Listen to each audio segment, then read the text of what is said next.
Tengan todos un muy buen día, amados amigos, hermanos. Quiero invitarles a estudiar conmigo uno de los textos más conocidos del Nuevo Testamento, pero también uno de los más debatidos. Quizá usted ha escuchado decir que Efesios 2:8 enseña que la fe es un don de Dios. Otros afirman exactamente lo contrario. Incluso algunos excelentes estudiosos del griego llegan a conclusiones distintas. Entonces surge una pregunta importante para usted y para mí. ¿Cómo debemos entonces interpretar este texto? No vayamos a intentar que un versículo diga más de lo que dice.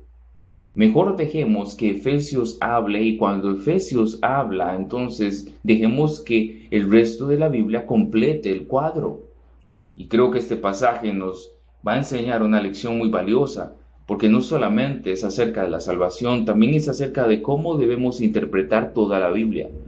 Comencemos con el texto. Pablo entonces escribe, porque por gracia sois salvos por medio de la fe, y esto no de vosotros, pues es don de Dios. La gran discusión gira alrededor de esa palabra que le hice énfasis, esto. ¿A qué se está refiriendo Pablo? ¿Está hablando únicamente de la fe? ¿Es esto la fe? ¿O está hablando únicamente de la gracia? ¿O está resumiendo toda la obra de la salvación? Por eso, seamos cuidadosos entonces, porque algunos afirman con absoluta seguridad que el griego demuestra que la fe es el don, pero otros expertos en griego afirman con la misma seguridad lo contrario. Y creo que ambas afirmaciones van más allá de lo que el texto permite decir.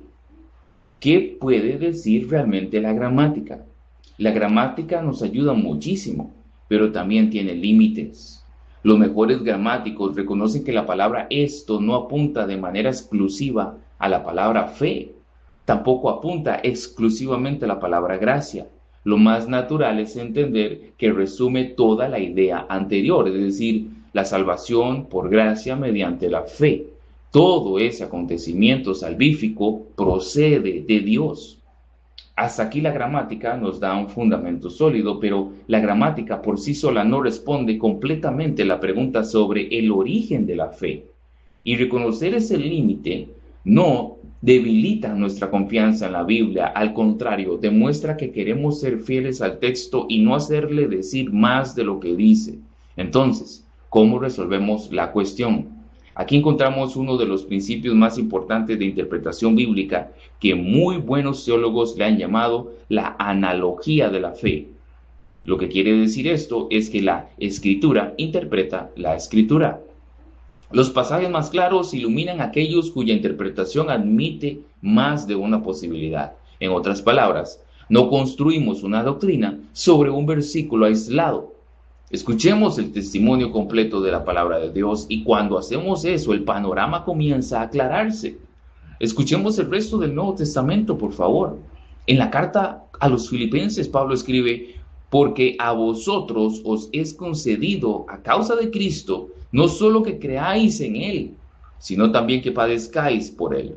Aquí el apóstol dice claramente que creer ha sido concedido, no presentado como un mérito humano, sino como una concesión de la gracia de Dios. Jesús mismo declaró en el Evangelio de Juan, nadie puede venir a mí si el Padre que me envió no le trajere. Observe las palabras del Señor. No dice que nadie quiere venir, dice que nadie puede venir. La incapacidad del hombre es espiritual y la solución también debe ser espiritual y eso es muy importante. Más adelante añade, todo lo que el Padre me da vendrá a mí. Es el Padre quien da y son esos los que vienen.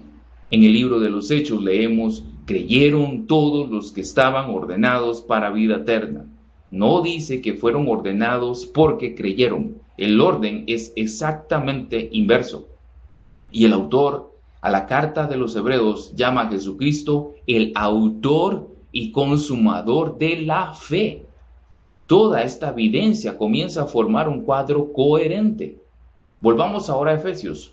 Cuando regresamos al capítulo 2 de Efesios, descubrimos algo muy interesante. Antes de hablar de la fe, Pablo ya había descrito nuestra condición.